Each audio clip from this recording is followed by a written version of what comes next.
पैसा बहुत लोगों के पास है, सोर्सेज बहुत लोगों के पास है, लेकिन ईश्वर ने जिसके हिस्से में ये यश लिखा होता है कि भाई ये जब ये ऐसा एक बुरा दौर आया है, जब एक कोई ऐसा इंसान निकल के सामने आया जो लोगों की मुसीबतें जो हैं, जो उनको घर पहुंचाने का काम किया है, तो ये ईश्वर ने यश आपके हिस्से में लिखा था पाजी।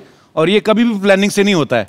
जो कहते हैं ना कि अच्छी आत्माएं होती हैं, एक दूसरे को अट्रैक्ट करती हैं, तो सोनू पाजी के साथ भी यही हुआ कि जब ये सिलसिला शुरू किया तो इनके जो यार दोस्त हैं, स्कूल टाइम के, बचपन के यार दोस्त, वो सब इनके साथ जो है वो मदद के लिए आगे आए। सो आपकी सारी टीम को भी मैं बहुत बहुत मुबारकबाद देता हूँ। उनसे भी हम अपने दर्शकों को जरूर मिलवाएंगे। देश भर में पैदल चल रहे हैं।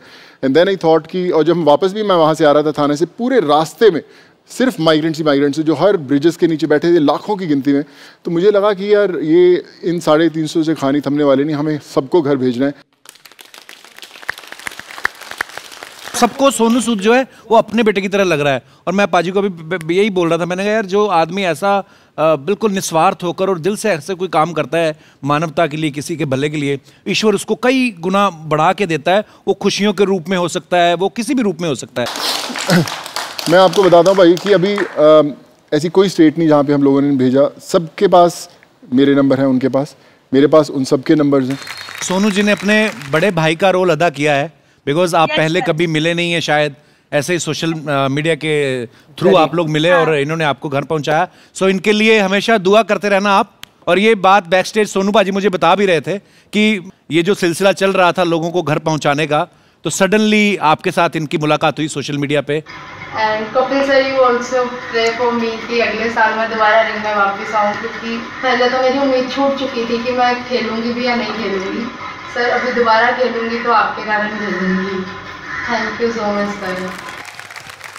अमृत, अभी सर्जरी के बाद आप कैसा फील कर रही हैं? अभी चलने में या मूवमेंट्स में अभी कोई प्रॉब्लम नहीं है आपको? नहीं, अभी सर मेरे को within after 14 days, within 1 month में चलना स्टार्ट हो जाऊंगी। और 3 मंथ्स में मैं आपके जैसे नॉर्मल ह्यूमन बीइंग की तरह चलना चालू कर सकती हूँ। अच्छे से सब कुछ नॉर्मल हो जाएगा। और विदिन 6 मंथ्स में एक एथलीट की बॉडी जो होती है उसमें वापस आ जाऊंगी। सुरेंद्र जी हमारे साथ अभी हैं, सोनू जी। नमस्कार जी सर। नमस्कार। हम लोग डिस्कस कर रहे थे सब कहानियां लोगों के जो जो लॉकडाउन में जितने भी लोग फंसे थे, जो अपने घर जाना चाहते थे, तो फिर हमें आपके बारे में पता चला। सुन के बुरा भी लगा कि यार इतनी सारी प्रॉब्लम्स जो है लोगों को फेस करनी पड़ रही हैं, लेकिन ये सुन के अच्छा भी लगा कि सोनू पाजी और उनकी टीम जो है वो दिन रात खड़े हैं और उन सब लोगों के लिए काम कर रहे हैं। कपिल जो दशरथ माझी ने पहाड़ काट दिया था जी जुनून में जी, उससे कम नहीं था ये जुनून। और इनका जो काम है ये तो इस पर शोध कार्य होना चाहिए। अगर हम इनके काम पर ताली बजाते हैं, वाह वाह करते हैं, तारीफ के पुल बांधते हैं, तो ये बहुत मामूली सी चीज है। जी बिल्कुल। असल इस जज्बे के ऊपर शोध कार्य होना चाहिए। बहुत बड़ा काम। क्या बात है सर, आप इतना प्यारा बोलते हैं ना। हाँ। अभी हमारी इस समय मजबूरी है कि यहाँ पे ना हम लोग सोशल गैदरिंग कर नहीं सकते हैं, लेकिन मेरी बड़ी इच्छा है कभी आप मौका मिले तो आप हमारे शो में लाइव जरूर आके हमारे साथ बैठें, 4 बातें करें। फिलहाल हम आपसे इजाजत चाहेंगे। पाजी हम बहुत सारे शोज करते हैं, मेरे ख्याल से कुछ 7 साल हो गए हमें हमारा ये शो चलते हुए, लोगों का इतना प्यार मिला। पर मुझे लगता है कि ये जो आज का एपिसोड है ये इतना खास है अर्चना जी, इतना स्पेशल है कि हमारा दिल कर रहा है कि हम आपसे किस्से ये सुनते जाएं। और कितनी इंस्पायरिंग है ये सब स्टोरीज। और जितने लोग हमने तो खैर बहुत कम लोगों के साथ बात की, सोचो अगर 1.25 लाख लोग के आसपास आप लोग लोगों को घर पहुंचाया, तो हर इंसान की एक स्टोरी, तो 1.25 लाख कहानियां जो हैं, किस्से जो हैं वो जुड़े हुए हैं इस काम के पीछे। और बस दुआएं निकलती हैं पाजी आपके लिए। लव यू पाजी। अब मैं जो आपका शेड्यूल देख रहा हूँ, जितना भी हम न्यूज़ में भी देखते हैं और आपके सोशल मीडिया के माध्यम से कभी आप कहीं पहुंचे हुए, कहीं आप कैसे मेंटेन करते हो फिर? मुझे लगता है कि थोड़ा सा खाना आप सही कर सकते हैं जब समय नहीं होता है। ये पहली दफ़ा था ये दौर जब मैं लोगों को भेज रहा था कि मैं वर्कआउट नहीं कर पा रहा था, क्योंकि सारा दिन बाहर रहते थे आप लोग, यहाँ बाहर कोऑर्डिनेशन में या फ़ोन पे या लोगों की तकलीफ सारा दिन। मुझे ऐसा लगा कि 8-10 दिन पहली दफ़ा हुए इतने सालों में जब मैं वर्कआउट नहीं कर पाया। 8-10 दिन आपके मिस हुए? मुझे बड़ी खुशी हुई। नहीं मजाक कर रहा हूँ, क्योंकि हम लोग हमेशा इनको बोलते हैं कि यार आप कभी तो मिस किया होगा, लेकिन कभी मिस करते नहीं थे। 8-10 दिन चले जाए जिम, वो बहुत बड़ी बात है। नहीं पर अच्छा आपका 8-10 दिन मिस हो गया वर्कआउट। तो बिल्कुल, फिर मुझे लगा कि नहीं वापस कर रहे हैं, फिर मैं करता भी था रात को, कई बार लेट आकर भी वर्कआउट करता था। पर मुझे ऐसा लगता है कि जब आप वर्कआउट ना कर पाए तो एटलीस्ट अगर आप सही खाएं, आप खाना उल्टा पुल्टा ना खाएं तो आप मेंटेन रख सकते हैं अपने आप को। मेरा उल्टा है पाजी, अगर मैं एक्सरसाइज करता हूँ तो मैं खाने का बड़ा ध्यान रखता हूँ, अगर नहीं करता हूँ फिर मैं खाने की जो ऐसी की तैसी करता हूँ पीछे फिर पता नहीं। पर अब मैंने पाजी मैं बिल्कुल आपका मैं पूरा वो सही वाला स्टूडेंट बन के दिखाऊंगा, मैं फिट होके आपको और ज्यादा दिखाना है भाई। Thank you so much, thank you. Even these are the memories. पर ऐसा बहुत बार होता था ना भाई, जैसे आपने 1 जुलाई से 1 अगस्त तक का ये पास बनवाया, तो कभी कभी क्या होता था, जैसे मैंने अपने कॉलेज जाने के लिए जलंधर पढ़ता था, तो मैं अगर 1 तारीख को खत्म हो रहा ना 2-3 दिन एक्स्ट्रा ही निकाल लेता था और अगर 4 को पकड़े गए था, अरे खत्म हो गया सर, पता नहीं चला। बड़ा ऐसा होता था हमारे साथ। पर मैं आपको देख रहा हूँ कि आपको फिर भी नॉलेज थी कि जाना कहाँ है, स्ट्रगल कहाँ करनी है। मैं नया मुंबई आया, मुझे पता नहीं था कहाँ से। मैंने तो डिस्को डांसर में देखा कि मिथुन दा चलते हुए जा रहे हैं और उनको कोई डायरेक्टर जो है वहीं से गाड़ी से देख लेता है, वाह ये सड़क पे नाचता हुआ जा रहा है, कितना अच्छा। तो मुझे लगा जुहू बने बड़ा सुना था, तो जुहू जाके खड़े हो जाते थे हम। भाई मैं भी ऐसे किया। मैं पहली दफा मुझे ऐसा लगा कि फिल्म सिटी है, यहाँ पे शूटिंग होती है, यहाँ पे काम मिलता है। तो मुझे याद है मैंने एक बॉडी फिट टी शर्ट पहना, फिल्म सिटी के गेट पे आया तो मुझे रोक लिया उन्होंने। तो वहाँ पे मैंने उनको 400 रुपये दिए बार गार्ड को। तो मैं क्या, मैं और मेरा एक दोस्त है वो भी आज आया हुआ है मेरे साथ, अजय। तो हम लोग दोनों अंदर आए और हम लोग शूटिंग चल रही थी अलग अलग, तो हम शूटिंग में जाके दूर जाके खड़े हो गए कि हमें था कि शायद कोई डायरेक्टर देखेगा, बोलेगा अरे ये एक्टर टाइप दिखता, आ जा बेटा तेरे को मैं लॉन्च करता हूँ। तो मैं खड़ा देखूँ तो मैं डायरेक्टर की नज़रों से नजरें मिलाने की कोशिश कर रहा हूँ, देख रहा है नहीं देख रहा। उसने किसी सेट पे किसी डायरेक्टर ने कोई नजरें नहीं मिलाई और मैं भीड़ में खड़ा खड़ा वापस गया और मैंने रियलाइज किया कि ये स्ट्रगल ऐसे नहीं होगी, तरीका कुछ और है। और फिर मैंने ऑफिस घूमना शुरू किया। तो एक्चुअली आज फिल्म सिटी में देखो भाई आपके साथ बैठे हैं। क्या बात है, मेरे साथ क्या बैठे। वाह, हमारे साथ तो और भी किस्से हुए। मेरे साथ एक दोस्त था, तो बोलता है जुहू में, कहता फिल्म का तो पता नहीं कब मिलेगी एक्टिंग का मौका, तो एक लड़की बड़ा हमें लाइन दे रही है। तो मैंने कहा कौन? ये देखो यहाँ बैंड वाले सब हंस रहे हैं ऑलरेडी, दे नो द किस्सा। तो वो लड़की, हमें भी लगा कि यार मेरे दोस्त को बड़ा देख रही है। बाद में हमने देखा उसके साथ 3-4 लड़कियां और हैं, वो सारी लाइन दे रही हैं। हाँ। फिर हमें किसी ने बताया इनका काम ही ये है। वो अब नहीं होते, अब तो जुहू में कोई नहीं खड़ा होता। पहले आपको याद होगा ना। ओह, एक अफवाह ये भी है कि आप ये सब जब कर रहे हैं तो आपको जिम जाने का मौका नहीं मिलता, तो आपने ऐसे कोई लकी ड्रॉ सिस्टम रखा था कि जिन्होंने पहले जाना वो आगे आए, फिर उनको उठा के आप कहते थे 15 रेपिटेशन मारूंगा और तुम्हें गोरखपुर भेज दूंगा, चलो।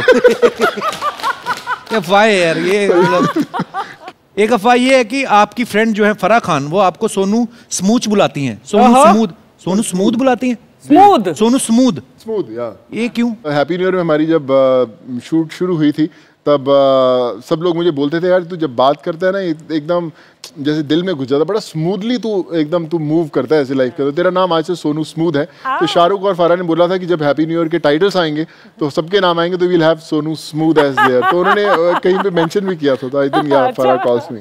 बच्चा जा यहाँ से, क्यों दिमाग खा रहा है यार तू? आप हमें डांट रहे हैं। हाँ, और वहां पे जहां पे लोग चूहा खा रहे हैं, कॉकरोच खा रहे हैं, चमगादड़ खा रहे हैं और खा के रायता फैला रहे हैं, उनसे कोई आपत्ति नहीं है आपको। हम थोड़ा सा दिमाग खा रहे हैं तो इनको प्रॉब्लम हो रहा है। कमाल का बात करते हैं यार, है कि नहीं? बिल्कुल सही सर। अजीब है यार। फिर क्या होता है बताते हैं सर। तो अब ये सारे लोगों को जो गांव में पहुंच गए हैं अपने अपने घर जाते हैं, रात को सोनू सर की एक अच्छी सी फिल्म ऑन करते हैं, पिक्चर देखते हैं, रात से सुबह हो जाती है। फिर सुबह को दूसरी एक फिल्म लगाते हैं, फिल्म देखते देखते शाम हो जाती है।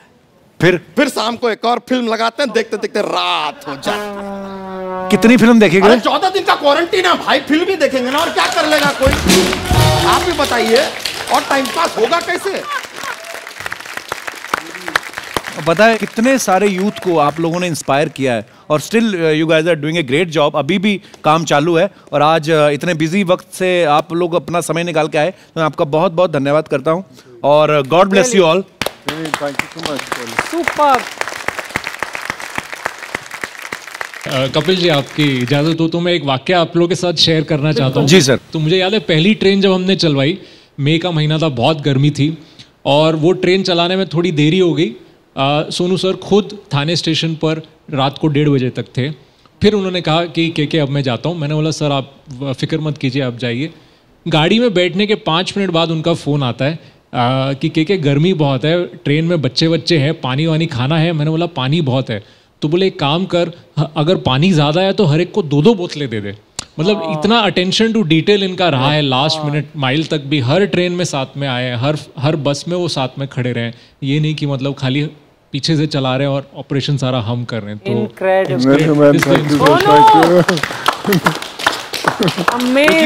क्योंकि ये जो कर रहे थे ये किसी फायदे को ध्यान में रख के नहीं कर रहे थे ना, कि हमने वोट लेने हैं जाके। ये दिल से कर रहे थे, जैसे अपने परिवार का ध्यान रखते हैं।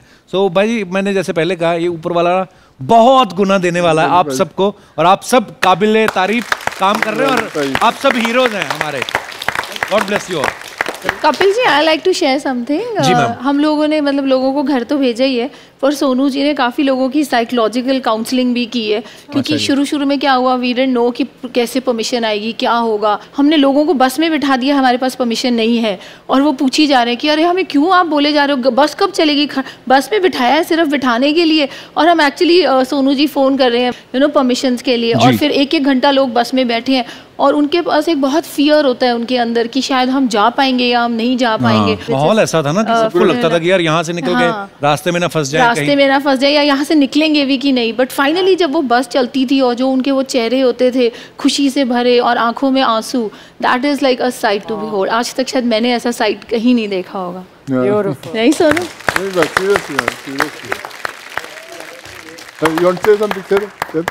हाँ, मैं भी एक शेयर करना चाहूँगा। बीच में हमको उल्लासनगर से फ़ोन आया था, सोनू सर को ट्वीट किया गया कि 2 कोविड पेशेंट हैं, उनको बेड नहीं मिल रहा था, बहुत ज़्यादा परेशान थे। एक अंकल एजेड थे, तो सर ने अराउंड 9 o'clock मुझे फ़ोन किया, बोला यार इससे फॉलोअप कर लो, मैं सारा अरेंजमेंट करके देता हूँ। उल्लासनगर फ़ोन किया सर ने, 2-3 जगह फ़ोन किया, कहीं बेड नहीं मिला। सर ने फिर डॉक्टर से बात करके वो दोनों कोविड पेशेंट को थाने सिविल हॉस्पिटल में 2 बेड दिलाए, जो कि पॉसिबल नहीं लग रहा था। बट सर ने कंटिन्यू 3 बजे रात तक उनसे बात करके उनके लिए एम्बुलेंस अरेंज किया, और वो दोनों को प्रॉपर बेड दिला के उनसे हालचाल पूछा। बंदा एक फादर थे और उनका सन था, तो वो थोड़ा डर रहा था। सर ने बोला एक काम कर, तू कॉन्फ्रेंस में मेरी उससे बात करा। सर ने उससे बात किया, उसको इतना मोटिवेट किया। कल उस बंदे का फ़ोन आया, सर हम दोनों एकदम स्वस्थ हैं और डिस्चार्ज हो गए। क्या बात है। ये सब इमोशनल चीज़ों के मिडिल में एक्चुअली मज़ेदार किस्से भी थे। हमें कॉल्स आते थे कि सोनू जी ने कॉल किया है और कल ट्रेन है और हमें उसमें जाना है, और मैं बोलती थी मेरे पास खुद सोनू जी के कॉल नहीं आई है, तुम्हारे पास कैसे आ गए?